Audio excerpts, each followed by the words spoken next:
Welcome to Sampath Kumar కనుకు YouTube channel. ఈ వీడియోలో మనం ఇండియా విక్స్ గురించి తెలుసుకుందామండి. సో అసలు ఇండియా విక్స్ అంటే ఏంటి, దీన్ని option buyer and option seller, option trading ఎవరైతే చేస్తారో వాళ్ళు ఖచ్చితంగా దీని గురించి ఎందుకు తెలుసుకోవాలి, సో అసలు ఇండియా విక్స్ని ఎలా అర్థం చేసుకోవాలి అనేటువంటి విషయాల గురించి ఈ వీడియోలో క్లియర్గా డిస్కస్ చేద్దాం. మీరు చాలాసార్లు స్టాక్ మార్కెట్లో ఇండియా విక్స్ గురించి వినుంటారు. సో ఇండియా విక్స్ ఈరోజు విక్స్ అనేటువంటిది బాగా రైజ్ అయింది, లేదంటే విక్స్ అనేటువంటిది కూల్ ఆఫ్ అయింది. సో ఇలాంటి పదాలు వింటుంటారు. ఇంతకీ ఇండియా విక్స్ అనేటువంటిది ఒక ఇండెక్స్. ఈ ఇండియా విక్స్నే వొలటాలిటీ ఇండెక్స్ లేదా ఫియర్ ఇండెక్స్గా కూడా పిలుస్తారు దీన్ని. ఓకే, సో ఎందుకంటే మార్కెట్లో ఎంత ఫియర్ ఉంది, ఇండియా విక్స్ ఎక్కువగా ఉంటే కనుక ఫియర్ ఎక్కువగా ఉన్నట్టు, అంటే అది ఇన్వెస్టర్స్ అయినా సరే ట్రేడర్స్ అయినా సరే ఫియర్ అనేటువంటిది ఎక్కువగా ఉన్నట్టు. సో ఇండియా విక్స్ కనుక తక్కువగా ఉంటే అంతగా ఫియర్ అనేటువంటిది లేనట్టుగా కూడా దీన్ని అర్థం చేసుకోవచ్చు. ఇప్పుడు ఇండియా విక్స్ని మనం ట్రేడింగ్ వ్యూలో కానీ మన జిరోదా అబ్స్టాక్స్ లాంటి ఏదైనా సరే మీ బ్రోకరేజ్ ప్లాట్ఫామ్ దాంట్లో ఎలా యాడ్ చేసుకోవాలనేటువంటిది ఒకసారి చూద్దాం. ఇండియా విక్స్ని చెక్ చేయడానికి జనరల్గా ఇలా మీరు గూగుల్లో ఇండియా విక్స్ అని ఇలా టైప్ చేశారనుకోండి. ఓకే, సో ఇండియా విక్స్ ఇలా టైప్ చేస్తే మీకు ఆల్రెడీ ఇలా చూపిస్తుంటుంది చూడండి, వెంటనే ఇలా చూపిస్తుంటుంది ఇండియా విక్స్ అనేటువంటిది. సో ఇక్కడ కనిపిస్తుంది కదా 14.22 అనేటువంటిది ఇలా చూపించడం జరుగుతుంది. సో ఇలా ప్రతిసారి గూగుల్లో చెక్ చేయని అవసరం లేదండి, మన బ్రోకరేజ్ ప్లాట్ఫామ్స్లో కూడా ఉంటాయి. సపోజ్ మీరు ఒకవేళ ట్రేడింగ్ వ్యూ యూజ్ చేస్తున్నారనుకోండి. Okay, so trading view chart కోసం యూజ్ చేస్తాం కదా చాలామంది. సో అలా యూజ్ చేసినప్పుడు ఏంటంటే ఇక్కడ డైరెక్ట్ యాడ్ చేసుకుంటే సరిపోతుంది. ఇక్కడ మీకు తెలుసు కదా, సో ఇలా ప్లస్ సింబల్ నొక్కేసి ట్రేడింగ్ వ్యూలో ఇండియా విక్స్ అని ఇలా టైప్ చేయండి, ఇండియా విక్స్ అని. ఓకే, సో ఇలా టైప్ చేస్తే ఇక్కడ చూడండి మీకు ఇక్కడ కనిపిస్తుంది కదా, సో ఇండియా విక్స్ అని ఇలా కనిపిస్తుంది చూడండి. సో నేను ఆల్రెడీ యాడ్ చేసి పెట్టాను, అందుకని నాకు ఇక్కడ ప్లస్ సింబల్ బదులు డిలీట్ సింబల్ చూపిస్తుంది, ఎందుకంటే నేను ఆల్రెడీ యాడ్ చేశాను. మీకైతే ప్లస్ సింబల్ కనిపిస్తుంది, ఆ ప్లస్ సింబల్ పైన క్లిక్ చేస్తే అది మీకు ఇక్కడ యాడ్ అవ్వడం జరుగుతుంది అనమాట. ఓకే, సో ఇక్కడ చూపిస్తాను మీకు, అది ఇండియా విక్స్ ఇక్కడ చూడండి, ఇండియా విక్స్ అనేటువంటిది. ఓకే, 14.22. ఓకే, పాయింట్ తర్వాత 2 డెసిమల్స్ తీసుకుంటే సరిపోతుంది, 14.22 అన్నమాట ఇండియా విక్స్. ఓకే, సో మనకి ఈరోజు నేను వీడియో రికార్డ్ చేస్తుంది 17th జూలై అండి. ఈరోజు హాలిడే ఉంది కదా, ట్రేడింగ్ హాలిడే ఉంది. మనకు నిన్నటి ప్రకారం నిన్న ఏదైతే క్లోజ్ అయిందో ఇండియా విక్స్ నిన్న మార్కెట్ క్లోజ్ అయ్యే టైంకి 14.22 ఉందన్నమాట. ఓకే, సో ఇది మీరు జిరోదా అబ్స్టాక్స్ ఎల్ఐస్ బ్లూ ఏది యూజ్ చేసినా సరే దాంట్లో కూడా వాచ్ లిస్ట్లో మీరు స్టాక్స్ ఎలా యాడ్ చేసుకుంటారో అలాగే ఇలా ఇండియా విక్స్ అని టైప్ చేసి సెట్ చేస్తే మీకు అలా కనిపిస్తుంది, దాన్ని మీరు యాడ్ చేసుకుంటే సరిపోతుంది అనమాట. ఓకే, దీనికి కూడా చార్ట్ ఇలా ఉంటుంది, మీకు చార్ట్ కూడా చూసుకోవచ్చు. దీన్ని ఎంత వాలటాలిటీ పెరుగుతుందా తగ్గుతుందా అనేటువంటిది ఇక్కడ మీరు చూడవచ్చు కదా. సో 16th రోజు వాలటాలిటీ ఈ టైంలో పెరిగింది, బట్ అక్కడ నుంచి వాలటాలిటీ అనేటువంటిది తగ్గడం జరిగింది. సో ఇలా కనిపిస్తుంది అనమాట, ఇండియా విక్స్ అనేటువంటిది ఇలా కనిపిస్తుంటుంది. ఓకే, సో మీకు ఇది అర్థమైంది కదా. సో మీ బ్రోకరేజ్ ప్లాట్ఫామ్లో కూడా ఇలా మీరు యాడ్ చేసుకొని మీరు చెక్ చేసుకోవచ్చు. ఓకే, సో ఇది ఇండియా విక్స్ అనేటువంటిది ఒక ఇండెక్స్. సో ఇది ఇండెక్స్ కదా అనేసి నిఫ్టీ, బ్యాంక్ నిఫ్టీ అవి కూడా ఇండెక్సే కదా, ఇది ఒక ఇండెక్స్ కాబట్టి దీంట్లో ట్రేడింగ్ చేస్తా అంటే ట్రేడింగ్ చేయడానికి కాదండి. ఓకేనా, సో దీంట్లో ట్రేడింగ్ చేయడానికి కాదు, ఇది ఇండెక్సే బట్ దీంట్లో ట్రేడ్ చేయడానికి కాదు. ఓకే, అది అర్థం చేసుకోవాలి. సో ఇండియా విక్స్ని ఎలా చెక్ చేయాలో మీకు ఇప్పుడు చూపించాను కదా. సో ఇండియా విక్స్ కనుక ఒకవేళ 14 ఉందనుకోండి, దాని అర్థం ఏంటి అంటే కమింగ్ నెక్స్ట్ 1 year మీరు ఏ రోజైతే చెక్ చేస్తున్నారో ఆ రోజు నుంచి నెక్స్ట్ 365 డేస్కి. ఓకే, సో 1 yearకి కమింగ్ నెక్స్ట్ ఇయర్కి నిఫ్టీ 14% ఇప్పుడు ఎక్కడైతే ఉందో అక్కడ నుంచి 14% పెరగవచ్చు లేదా 14% ఫాల్ రావచ్చు. అంటే ఇప్పుడు నిఫ్టీ ఎక్కడైతే ఉందో ఓకే అక్కడ నుంచి 14% అనేటువంటిది అప్ సైడ్ మూవ్ కావచ్చు లేదా 14% అనేటువంటిది డౌన్ సైడ్ మూవ్ కావచ్చు అనేటువంటిది చెప్తుంది అన్నమాట. సో ఇండియా విక్స్ని మనం ఒక బ్రాడ్ రేంజ్, ఒక ఇయర్ మొత్తాన్ని చూసినట్లయితే ఎంత రేంజ్ వరకు పెరగొచ్చు, ఎంత రేంజ్ వరకు తగ్గొచ్చు అనేటువంటి విషయాన్ని ఇండియా విక్స్ మనకు చెప్తుంటుంది అనమాట జనరల్గా. సో దీన్నే మనం మంత్లీ వీక్లీ కూడా క్యాల్కులేట్ చేయొచ్చు. ఆ క్యాల్కులేషన్స్ అన్నీ కూడా ఇప్పుడు స్క్రీన్ పైన చూపిస్తాను. అయితే జనరల్గా ఇండియా విక్స్ అప్ టు 15 ఉందనుకోండి. సో 15 వరకు ఇప్పుడు 14, 13 ఆ రేంజ్లో నడుస్తుంటుంది జనరల్గా, 13, 14, 15 ఈ రేంజ్లో. అప్ టు 15 వరకు ఉన్నటువంటి ఇండియా విక్స్ని మనం నార్మల్గా చెప్పొచ్చు. ఓకే, సో దీన్నే మనం లో విక్స్గా కూడా చెప్పొచ్చు. ఓకే, సో లో విక్స్గా కూడా చెప్పొచ్చు. కేస్ ఇండియా విక్స్ కనుక 16 నుండి 25 మధ్యలో ఉంటే, ఇండియా విక్స్ కనుక 16 to 25 మధ్యలో ఉంటే కొంచెం స్లైట్లీ వాలటాలిటీగా చెప్పొచ్చు అన్నమాట. దీన్ని అంటే మోడరేట్ వాలటాలిటీ ఉన్నట్టుగా చెప్పొచ్చు. అదే 26 అండ్ అబోవ్ ఉందనుకోండి, దీన్ని హై వాలటాలిటీగా చెప్పొచ్చు. ఓకే, సో ఇప్పుడు మీకు 3 చెప్పాను, అప్ టు 15 నార్మల్. జనరల్గా మనం ఎక్కువ సార్లు మనకి విక్స్ కనిపించేటువంటిది ఈ రేంజ్లోనే కనిపిస్తుంటుంది. సో దీన్నే లో విక్స్గా చెప్పొచ్చు. సో ఏదైతే అప్ టు 15 వరకు ఇండియా విక్స్ ఉంటుందో దాన్ని లో విక్స్గా చెప్పొచ్చు. సో అలాగే 16 నుంచి 25 ఉన్నటువంటిది మోడరేట్ వాలటాలిటీగా చెప్పొచ్చు అన్నమాట. సో అంటే కొంచెం వాలటాలిటీ ఉంటుంది. ఓకే, సో అలాగే 26 అండ్ అబోవ్ అనేటువంటిది హై వాలటాలిటీ ఉంటుంది. సో ఈ డేటా మనకి ఎలా యూస్ఫుల్ అవుతుంది మరి ఈ డేటాను బట్టి అని అంటే మీకు కొన్ని క్యాలిక్యులేషన్స్ అవి మీకు చూపిస్తాను. సో దానికంటే ముందు ఇప్పుడు మనకి అప్ టు 15 ఉందనుకోండి ఇండియా విక్స్, అప్పుడు ఏంటంటే లో విక్స్ అన్నమాట. సో ఇది ఆప్షన్ బయ్యర్కి అలాగే ఆప్షన్ సెల్లర్కి అంతగా యూస్ఫుల్ కాదు, ఇద్దరికి కూడా అంతగా యూస్ఫుల్ కాదు. ఎందుకంటే ఉన్నటువంటి ఆ విక్స్ అనేటువంటిది దానివల్ల ఏమవుతుందంటే మార్కెట్ కొంచెం పెరిగినా కూడా పెద్దగా మార్పులు ఏమి ఉండవు, మార్కెట్లో పెద్దగా చేంజెస్ ఏమి ఉండవు, కొంత చిన్న చిన్న మూమెంట్స్ మాత్రమే ఉంటాయి. సో మీ ప్రీమియమ్స్లో కూడా పెద్దగా చేంజెస్ రావన్నమాట, ఎందుకంటే అది లో విక్స్గా పరిగణిస్తాం. ఓకే, దాన్ని లో విక్స్గా కన్సిడర్ చేస్తాం. సో పెద్ద చేంజెస్ ఏం రావు ప్రీమియమ్స్లో. అదే మనం నెక్స్ట్ చెప్పినటువంటి 16 నుంచి 25 మధ్యలో ఉంది చూడండి. సో దాన్ని మోడరేట్ వాలటాలిటీగా చెప్తాం, అంటే కొద్దిగా వాలటాలిటీ. యాక్చువల్లీ రియల్ ట్రేడర్స్కి యూజ్ అయ్యేటువంటి రేంజ్ అనేటువంటిది ఇదే అన్నమాట. సో యాక్చువల్లీ 18, 19, 20 వరకు ఓకే, 20 తర్వాత దాటింది అనుకోండి ఇండియా విక్స్ అనేటువంటిది కొంచెం అది టఫ్గానే చెప్పొచ్చు. ఓకే, బట్ మనకి ఈ రేంజ్లో ఉన్నటువంటిది జనరల్గా మనం చెప్పేటువంటిది ఏంటంటే 16 to 25 అనేటువంటిది మంచి రేంజ్ అన్నమాట.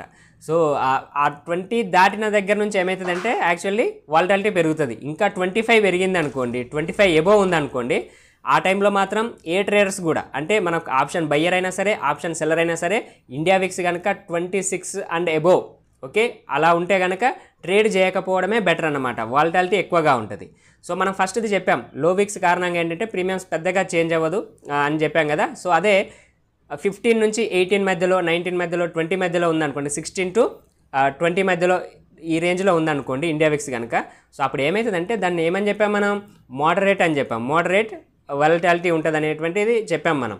సో అంటే అప్పుడు ఏమవుతుందంటే మీరు ఏదైతే ఎంట్రీ తీసుకుంటారో ఈ విక్స్ కారణంగా ఏంటంటే ప్రీమియమ్స్ మంచిగా ఇంక్రీజ్ అవుతాయి. అంటే మార్కెట్ కనుక మీరు ఏదైతే ప్రిడిక్ట్ చేసి ఎంట్రీ తీసుకున్నారో, సపోజ్ మీరు సి సైడ్ తీసుకున్నారు, కొంత మార్కెట్ మూవ్ కాగానే మీ ప్రీమియం అనేటువంటిది మంచిగా మీకు పెరగడం జరుగుతుంది అన్నమాట. ఓకే, సో కొంత స్పీడ్గా పెరగడం జరుగుతుంది.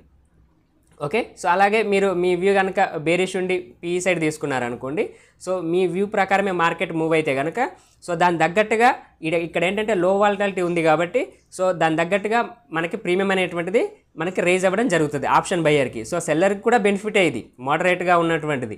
సో ఎందుకంటే ఇలాంటి టైంలో ఏంటంటే ప్రీమియమ్స్ చాలా ఎక్కువగా ఉంటాయి. ఓకే, ప్రీమియమ్స్ ఎక్కువగా ఉంటాయి కాబట్టి సో వాళ్ళు సెల్ చేసినప్పుడు మనకి ఎక్కువ ప్రీమియమ్స్ దొరుకుతాయి. సో రేంజ్ ఎక్కువగా దొరుకుతుంది. సో ఇన్ కేసు ఎంట్రీ తీసుకున్న తర్వాత ఇండియా విక్స్ కూల్ అయింది అనుకోండి, ఓకే ఇండియా విక్స్ కూల్ అయింది అనుకోండి, అంటే తగ్గింది అనుకోండి, సో అప్పుడు ప్రీమియమ్స్ అనేటువంటిది కరిగిపోయి ఏంటంటే అంటే ప్రీమియమ్స్ అనేటువంటిది తగ్గుతాయి. సో అలా సెల్లర్కి కూడా బెనిఫిట్ ఉంటుంది అన్నమాట. ఓకే, సో అదే ఒకవేళ 25 అండ్ ఎబోవ్ ఉందనుకోండి, అది హై వాలటాలిటీ అనమాట, అది సెల్లర్కి కానీ బయ్యర్కి కానీ ఇద్దరికి కూడా అది మంచిది కాదనే చెప్పొచ్చు అనమాట. సో ఎందుకంటే అలాంటి టైంలో ఊరికే స్టాప్ లాస్ లిట్ అవుతాయి, హై వాలటాలిటీ కదా.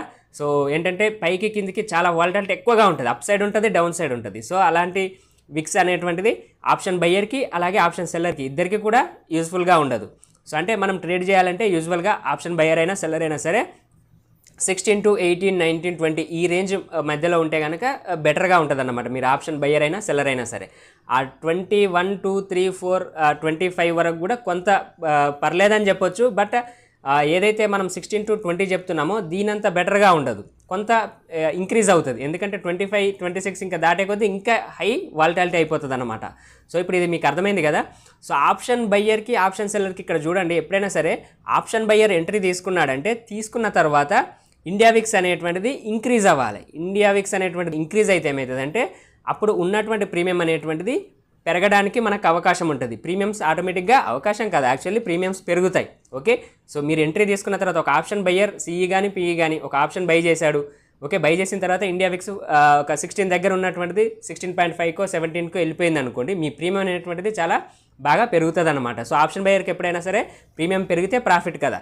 సో అలా అనమాట. అదే ఆప్షన్ సెల్లర్కి ఏంటంటే ఇండియా విక్స్ అనేటువంటిది ఎంట్రీ దగ్గర నుంచి డౌన్ కావాలి. ఓకే, ఒక 16 దగ్గర ఉన్నట్టు ఇండియా విక్స్ ఉన్నప్పుడు ఎంట్రీ తీసుకున్నాడు అనుకుందాం, ఆప్షన్ సెల్లింగ్ చేశాడు అనుకుందాం, అది 16 నుంచి 15 ఓకే సో 14.5 ఇలా డౌన్ కావాలన్నమాట. అలా డౌన్ అయితే ఆప్షన్ సెల్లర్కి బెనిఫిట్ ప్రాఫిట్లో ఉంటాడన్నమాట. సో ఇది అర్థమైంది కదా. సో సో ఇండియా విక్స్ని ఇంకా కొంచెం డీటెయిల్గా అర్థం చేసుకోవడానికి ప్రయత్నిద్దాం. సో చాలా జాగ్రత్తగా వినండి, ఎక్కడ స్కిప్ చేయకుండా చూడండి.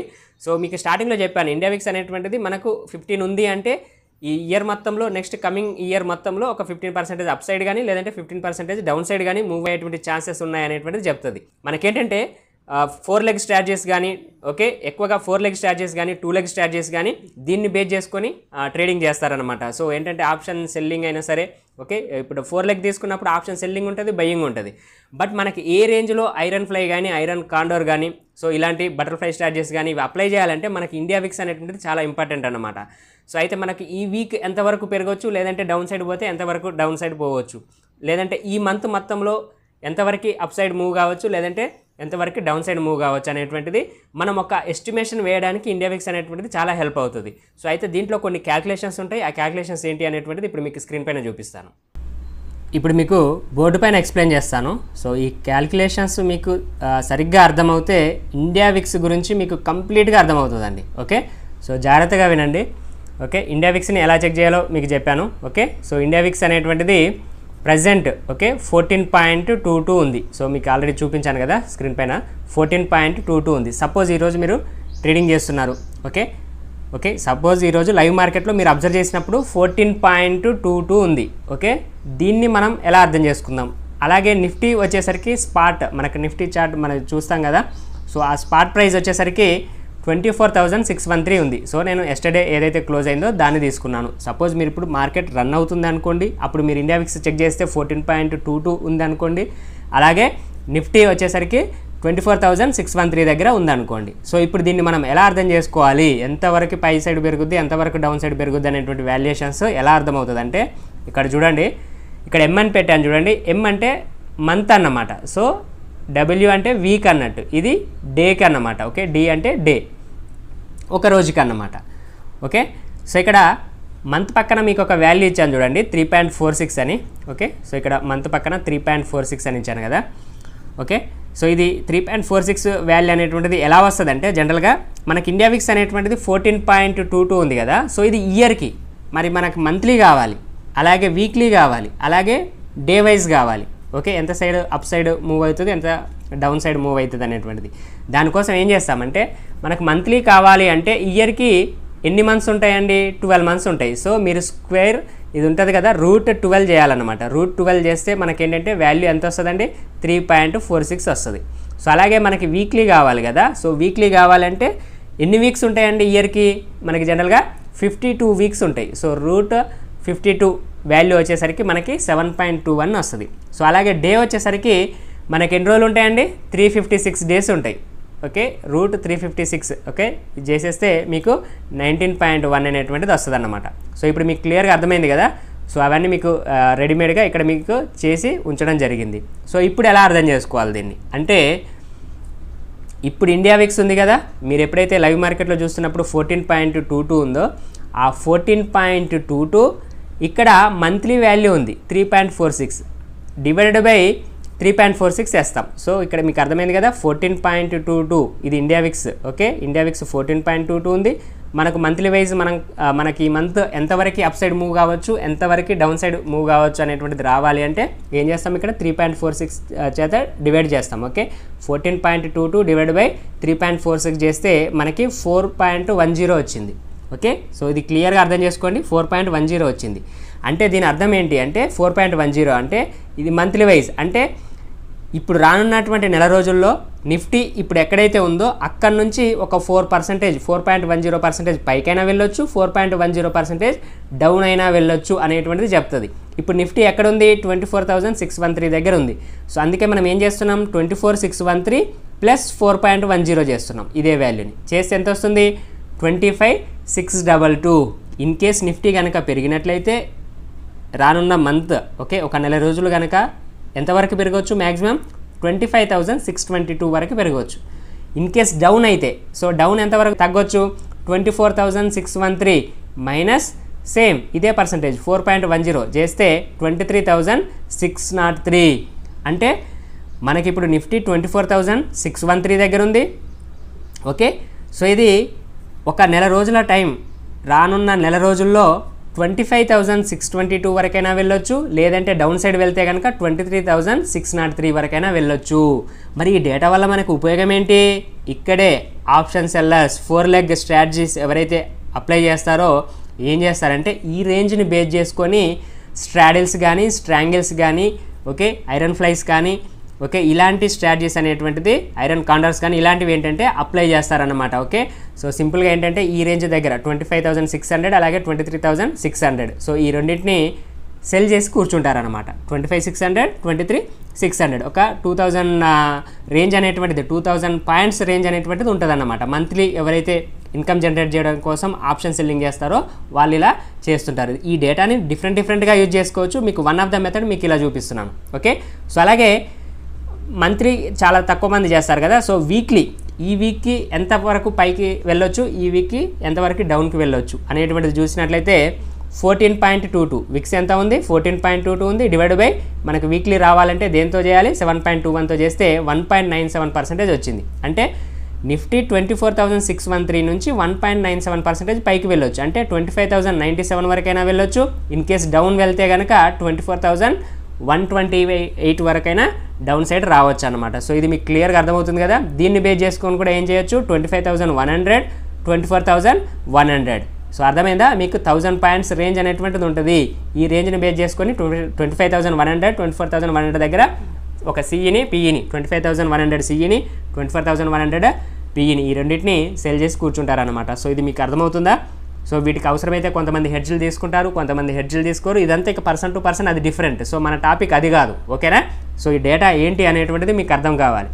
ఓకే ఆ డేటాను ఎలా యూజ్ చేసుకుంటారు అనేటువంటిది పర్సన్ టు పర్సన్ డిఫరెంట్. ఎగ్జాంపుల్గా మీకు అలా చెప్పాను. ఓకే సో అలాగే డే వైజ్ కావాలనుకోండి, మనకిప్పుడు 14.22 ఉంది.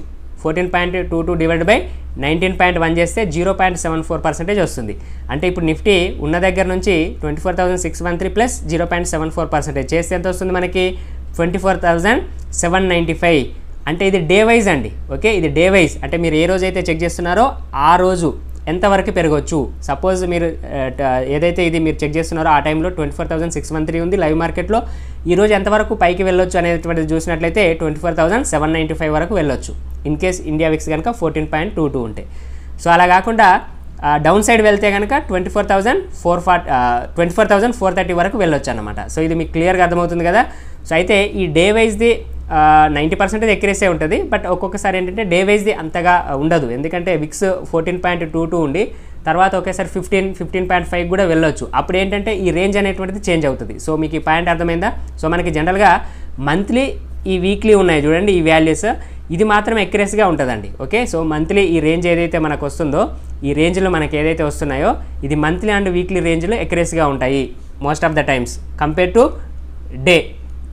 ఓకే సో అంటే మనకి నిఫ్టీ ఎప్పుడైతే 24,613 దగ్గర ఉందో మీరు ఎగ్జాంపుల్గా ఓకే 14.22 అనేటువంటిది ఇండియా విక్స్ ఉందంటే మనకు ఈ వీక్ ఎంతవరకు పెరగవచ్చు అనేటువంటిది చూసినట్లయితే 25,100 వరకు పెరగవచ్చు, 24,100 వరకు డౌన్ సైడ్ అయినా వెళ్ళొచ్చు. Okay up side and down side రెండు వాల్యూస్ ఇస్తాయన్నమాట. సో మీకు అర్థమైందా? ఇది వీక్లీది అలాగే నెక్స్ట్ ఇది మంత్లీది. ఈ మంత్ వైజ్ది అండ్ వీక్లీ వైజ్ది రెండు కూడా అక్యురసీగా ఉంటాయన్నమాట. సో మీకు ఇది అర్థమైంది కదా. సో ఇది మీకు ఇండియా విక్స్ ఇది రైజ్ అయినా తగ్గినా కూడా దాన్ని బట్టి మళ్ళీ ఇక్కడ వాల్యూస్ మారుతాయి. బట్ క్యాలిక్యులేషన్ ఎలా ఏంటి అనేటువంటిది మీకు అర్థమైంది కదా. సో ఇంత క్యాలిక్యులేషన్స్ అనేటువంటిది ఉంటుంది అన్నమాట. వీటిని బేస్ చేసుకొని మనం స్ట్రాటజీస్ అప్లై చేయాలి. సో చాలామందికి ఈ డేటా ఏమీ తెలియదు, జస్ట్ లాసా ప్రాఫిటా వాటిపైనే ఉంటుంది తప్పితే అసలు ఎందుకు మనం తీసుకున్నట్టు ట్రేడ్లో ప్రాఫిట్ వస్తుంది, ఎందుకు లాస్ వస్తుంది, ఇండియా విక్స్కి దీనికి ఏమైనా సంబంధం ఉందా అన్న విషయం కూడా చాలామందికి తెలియదు. ఓకే తెలిసిన వాళ్ళకి ఓకే, బట్ తెలియని వాళ్ళకి ఇది ఇంత ఉంటుంది అన్నమాట. దీని వెనకాల దీని బ్యాక్గ్రౌండ్లో ఇంత ఉంటుంది. సో ఇది మీరు అర్థం చేసుకోవాలి. సో ఇదంతా మీరు స్క్రీన్ షాట్ తీసుకుంటారు లేదంటే నోట్బుక్లో నోట్ చేసుకుంటారు, అది మీ ఇష్టం అండి. సో ఇది తీసుకొని పెట్టుకోండి, మీకు అర్థమవుతుంది క్లియర్గా. ఇది ఎప్పటికైనా మీకు ఆప్షన్ బై చేసినా సెల్ చేసినా మీకు కంపల్సరీగా ఈ డేటా అనేటువంటిది కంపల్సరీ మీకు హెల్ప్ అవుతుంది. ఓకే సో ఇండియా విక్స్ గురించి క్లియర్గా అర్థమైందని అనుకుంటున్నాను. సో ఇది ఈ వీడియో కనుక మీకు యూస్ఫుల్ అనిపిస్తే డెఫినెట్గా లైక్ చేసి షేర్ చేయండి. బ్రోకరేజ్ ఛార్జెస్ జనరల్గా మనకి 20 రూపీస్ పర్ ఆర్డర్ పడుతున్నాయి కదా, ఎల్ఐసిబ్లూలో 15 రూపీస్ పర్ ఆర్డర్ పడుతుంది. సో అక్కడ మీకు బ్రోకరేజ్ ఛార్జెస్ కనుక రెడ్యూస్ చేయాలనుకుంటే కనుక ఎల్ఐసిబ్లూకి సంబంధించినటువంటి మీకు అకౌంట్ ఓపెనింగ్ సంబంధించినటువంటి లింక్ అనేటువంటిది డిస్క్రిప్షన్లో ఇచ్చాను. మీకు ఇంట్రెస్ట్ ఉంటే, మీకు LIC Blueలో అకౌంట్ ఓపెన్ చేయాలనేటువంటి ఇంట్రెస్ట్ ఉంటే కనుక ఆ లింక్ పైన క్లిక్ చేసి మీరు అకౌంట్ అయితే ఓపెన్ చేసుకోవచ్చు. ఇన్ కేస్ మన రిఫరల్ లింక్ యూజ్ చేసి మీరు అకౌంట్ ఓపెన్ చేసినట్లయితే నాకు ఒకసారి మన టెలిగ్రామ్ డిస్కషన్ గ్రూప్లో కానీ లేదంటే వాట్సాప్లో కానీ నాకు ఒకసారి మెసేజ్ చేయండి మీరు అకౌంట్ ఓపెన్ చేసినట్టుగా. ఓకే, మరో ఇంట్రెస్టింగ్ వీడియోతో మళ్ళీ కలుద్దాం. Thank you.